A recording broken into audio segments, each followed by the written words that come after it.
Bonjour à tous, dans cette vidéo, nous aborderons la technique de résolution des inéquations du premier degré. Les inéquations d'un niveau plus avancé seront traitées dans une vidéo ultérieure. Alors tout d'abord, quelques rappels utiles de théorie. Résoudre une inéquation dans R, ça consiste à déterminer les valeurs réelles de l'inconnu qui vérifie l'inéquation, ou en d'autres termes, les valeurs de l'inconnu pour lesquelles l'inégalité est vraie. À savoir que le plus souvent, on note cet inconnu x. Ces valeurs seront appelées les solutions de l'inéquation. Par ailleurs, on dit de deux inéquations qu'elles sont équivalentes si elles admettent le même ensemble de solutions. À titre d'exemple, l'inéquation 2x plus 1 plus grand ou égal à 7 et l'inéquation 9 plus petit ou égal à 3x sont équivalentes. En effet, elles sont toutes les deux vérifiées lorsque x est plus grand ou égal à 3. Si l'on cherche à exprimer l'ensemble des solutions de ces inéquations, on peut s'aider d'un repère gradué. On indiquera sur celui-ci la valeur charnière qui nous concerne, à savoir dans ce cas-ci la valeur 3.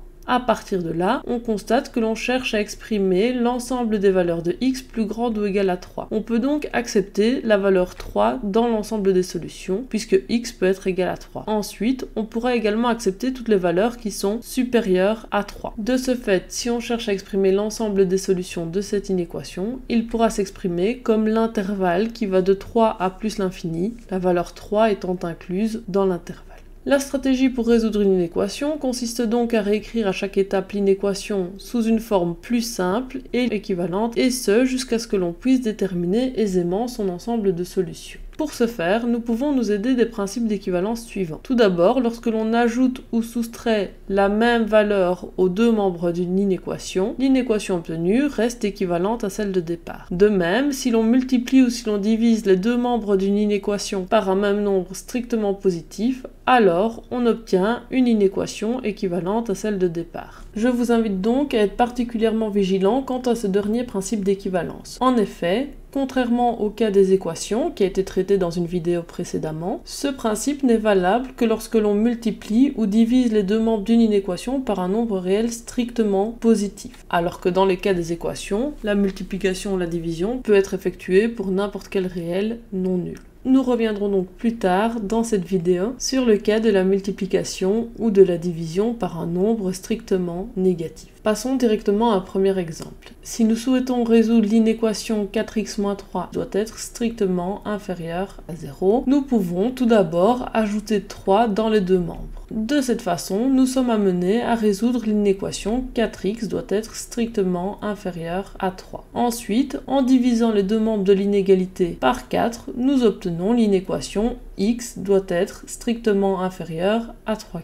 Nous pouvons maintenant tenter de décrire l'ensemble des solutions de cette inéquation. Pour ce faire, aidons-nous de notre repère. Sur ce repère, nous indiquons la valeur charnière 3/4 qui ne peut dans ce cas-ci être acceptée puisque x doit être strictement inférieur à 3/4. Mais nous pouvons et nous devons même accepter toutes les solutions strictement inférieures à 3/4. De ce fait, l'ensemble des solutions de cette inéquation peut être décrit à l'aide de l'intervalle qui va de moins l'infini jusque 3/4, non compris. Passons ensuite à un deuxième exemple. Si nous souhaitons résoudre l'inéquation 5x plus 3 plus grand ou égal à 3x moins 7, nous pouvons tout d'abord soustraire 3 dans les deux membres. Nous obtenons dès lors l'inéquation 5x doit être plus grand ou égal à 3x moins 10. Ensuite, en soustrayant 3x dans les deux membres, nous obtenons l'inégalité 2x doit être plus grand ou égal à moins 10. Enfin, en divisant les deux membres de cette inéquation par 2, nous obtenons l'inégalité x doit être plus grand ou égal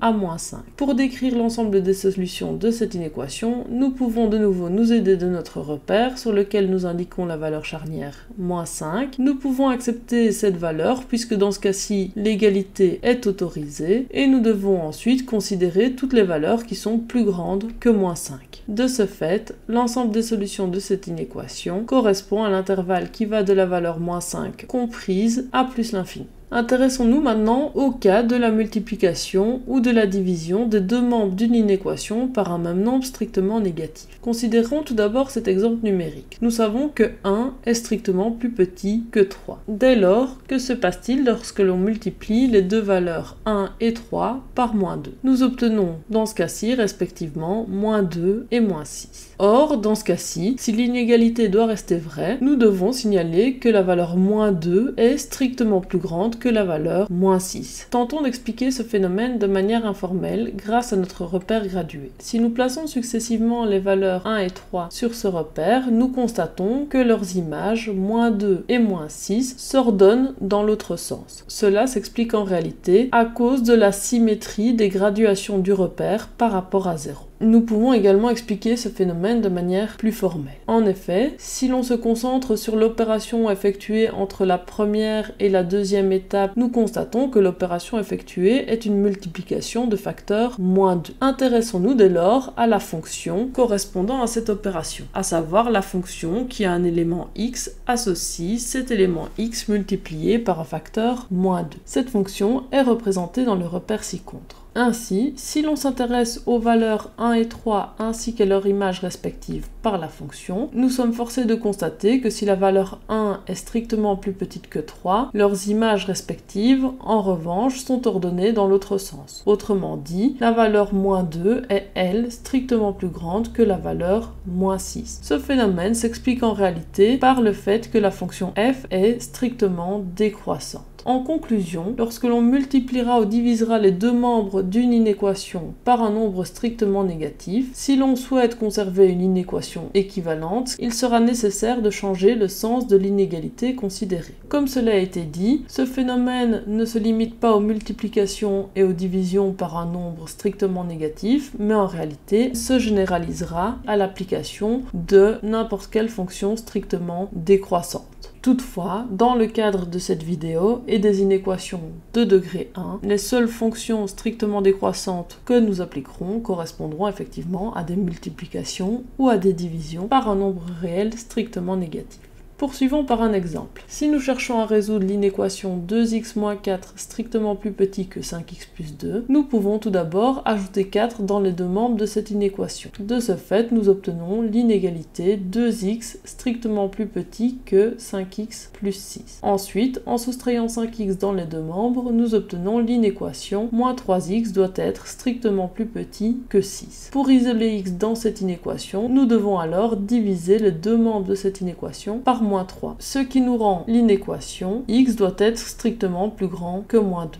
Attention que lors de cette dernière étape, étant donné que l'on a effectué une division de facteur moins 3 qui est strictement négatif, nous avons dû inverser le sens de l'inégalité considérée. Dès lors, si nous tentons de représenter l'ensemble des solutions de cette inéquation, nous pouvons tout d'abord indiquer la valeur charnière moins 2, qui dans ce cas-ci ne peut pas être considérée puisque l'inégalité est stricte. Nous devons en revanche considérer toutes les valeurs strictement plus grandes que moins 2, ce qui nous rend comme ensemble de solutions finales l'intervalle qui va de la valeur moins 2 à plus l'infini, ces valeurs étant toutes deux exclues de l'intervalle. Remarquons tout de même que si vous n'êtes pas à l'aise avec les multiplications ou les divisions par des facteurs strictement négatifs, ainsi que les changements de sens de l'inégalité qui en résultent, il est tout à fait possible de les éviter. Pour ce faire, reprenons notre exemple dès le début. Afin d'éviter cette multiplication ou cette division par un facteur strictement négatif, il est nécessaire d'isoler des termes x dans un membre de l'inégalité de sorte à obtenir un coefficient positif. Dans ce cas-ci, il sera nécessaire d'isoler les constantes dans le membre de gauche et les termes du premier degré dans le membre de droite. Ainsi, en soustrayant tout d'abord 2 dans les deux membres, nous obtiendrons l'inéquation 2x moins 6 doit être strictement plus petit que 5x. Ensuite, en soustrayant 2x dans les deux membres, nous obtiendrons l'inéquation moins 6 doit être strictement plus petit que 3x. Enfin, en divisant par 3 les deux membres de cette inéquation, nous obtiendrons l'inéquation moins 2 doit être strictement plus petit que x. Si l'on souhaite enfin exprimer cette inéquation en isolant x dans le membre de gauche, nous pourrons simplement constater que si moins 2 doit être strictement plus petit que x, cela revient à dire que x doit être strictement plus grand que moins 2. Nous obtenons donc bien le même ensemble de solutions qu'avec notre première méthode de résolution. Je vous laisse enfin avec quelques exercices proposés ainsi que leurs solutions. Bon travail à tous!